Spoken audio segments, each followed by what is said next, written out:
It's okay?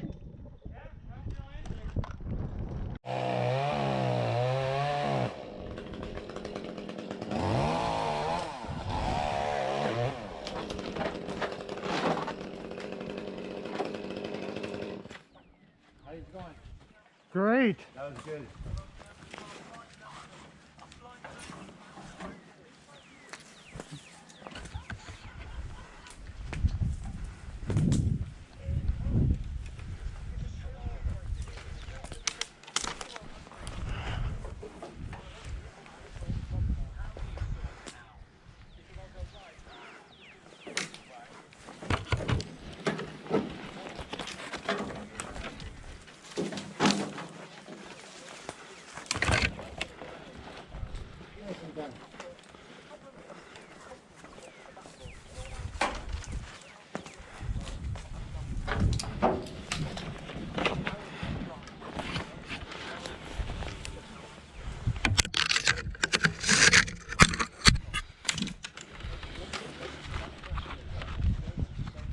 Nice wrap.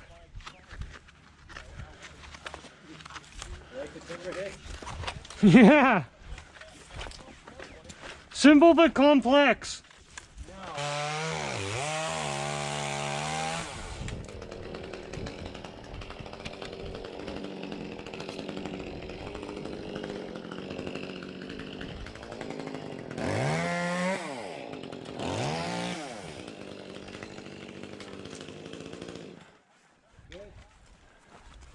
Yeah.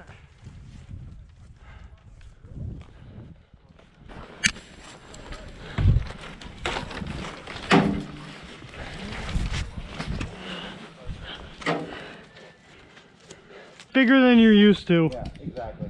And we'll just keep doing that till you're used to bigger. Yeah. Till we're both used to bigger. That's what she said.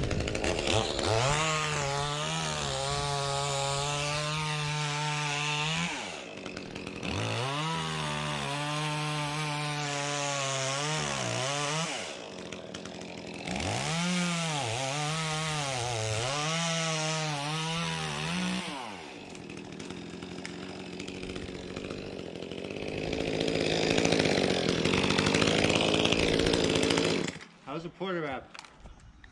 This is me letting go. Yeah, look at that. Oh, there's so much friction. Are you filming right now? Yeah. Crazy. I've literally got to hand feed it to get this huge branch down. Alright, here we are outside my dirty balcony. Spring has sprung, and we have the Portawrap bollard collection from a few videos ago. So let's give you guys a quick view. So there's my trailer, there's my truck. No more snow. It just melted like a week ago. So anyway, you guys saw me in the driveway. I was making these two guys, and before that I was making these two guys, but there's no footage of that. These are the first ones I made, and I didn't know what I was doing. Well, same thing could be said with the second batch, but I knew even less the first batch. I'll get into that in a minute. And the footage you just saw, we were using this one. So start with this one. I'll show it to you, explain to you what I did and why I did it. So this is regular rigging rope. It's got a 9 knot, which is the knot that I usually use for my anchors and stuff. A lot of people use 8s. I use a 9. I know it's bulky, but I like it. Whatever. So I should have put this over here where the fair lead is, and I should have put the fair lead, you know, a little bit back here. I thought this would be a better design because it would be more direct and it wouldn't get in the way. But then as soon as I hooked it up to the tree, I realized that the reason why this is in front and the fair lead is in the back is so that you can pass the rigging rope through here easily and just loop it over the back. If this is tied to the tree, you can't really do that. Happy accident, since I used a quick link on mine,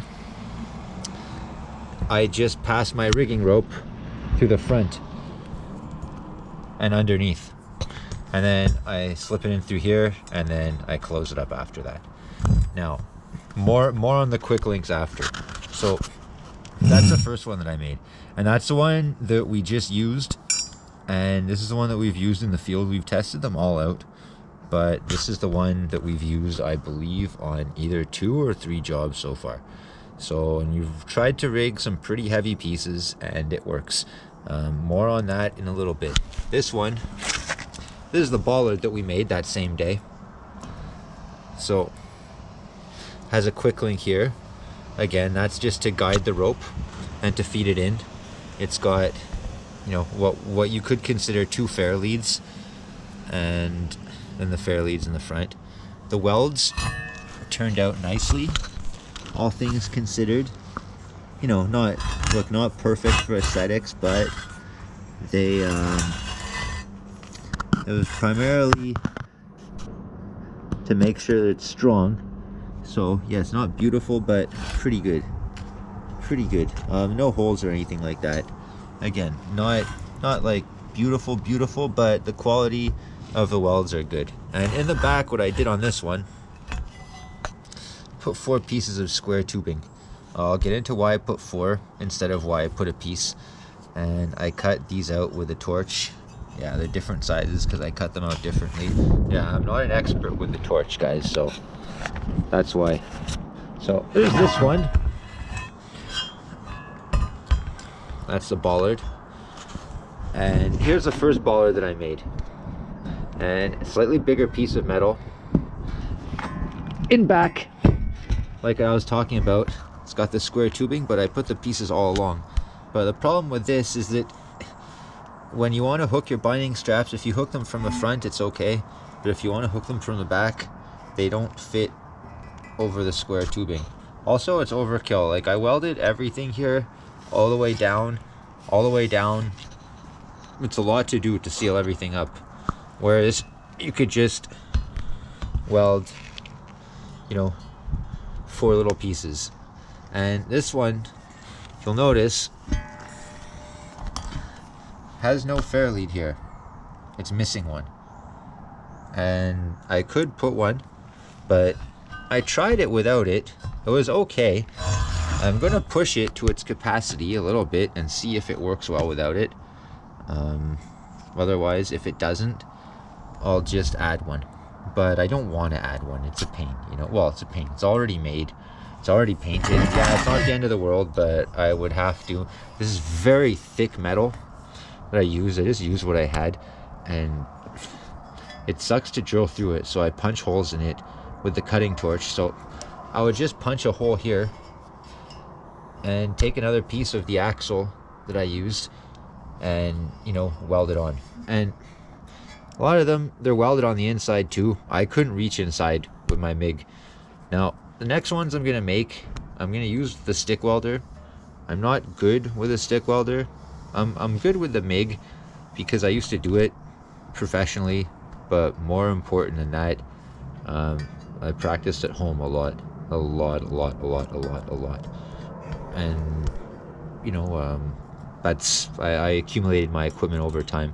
So the main thing is that you're gonna get like splatter on it, and as much as you can with a little hand file or a chisel. Like, I see pieces here that I could get off, so anything that could snag on the rope, like little tiny pieces, you can't like really see, but it's like really small, so I could pick all of those out. So yeah, the reason I didn't put a fair lead here was because we never used Portawraps, so I don't know how they work. Well, I do now, but I didn't at the time. I made this one a few weeks ago, and I looked at some pictures online, and I couldn't see the fair lead. Same thing with the first mini one that I made. And yeah, there's no fair lead. There's just 2 quick links. And this one, you know, the rigging rope would pass through here and then around.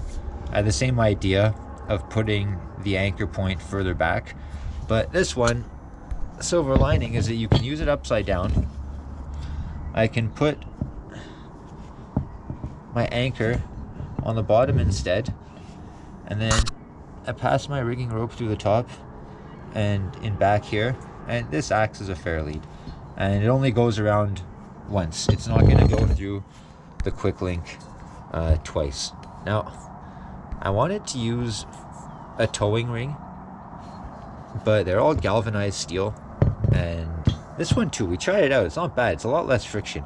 Now the thing with the quick links, yeah, I want to use it here. I'm getting to that. So I wanted to use a towing ring because Metaspencer made a really good video, and he made a bunch of kick-ass Portawraps, and they're all sick. They're really nice. Check it out. I'm gonna put the link to it.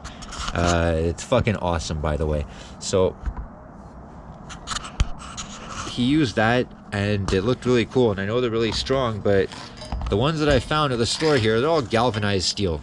So I wanted something that I was able to weld, because you can't really weld galvanized steel, or I'm not equipped to do it. So I use these zinc coated quick links, but the downside is that they're only rated to 300 pounds. Now the plus side is that I don't know exactly which way they're rated, and I know that a lot of it, well, look, this is a stupid thing. I know that if I weld the gate shut, they're going to be rated a lot more, but I don't want to weld the gate shut. I like keeping the gate open because you can pass the rope through there, and I like that these gates are staggered because you can easily pass the rope through there, and then you can even close them up when you work. Same thing here. You can leave it open, or you can close it. Same thing here. So it's not rated for a lot. So I have some more materials that I've stockpiled that I'm going to make my next ones with, and I'm going to use some rebar that I bent, or should I say my dad bent, and we're going to replace the quick link over here with some rebar, and same thing on the bottom, because this is the part that might come undone, if anything comes undone. This is the part with the most strain on it. It's actually load bearing, but the rest is not really load bearing, so I'm not really concerned. And also, we're not cutting off massive limbs. You know, the biggest limb that we take down is a couple of 100 pounds, and you know, look, there's a lot of strength on that weld. I don't think it's going to come apart, but you know, we'll see what happens. And yeah, the gate is kind of welded shut on this one too, but not really. And yeah, the next ones that I make, I'm going to correct all of that. So probably have a bent piece of rebar all around here, so the rings will be on the same side, and then the fair lead a bit further back, and I can have a shorter fair lead than this. It doesn't need to be very long.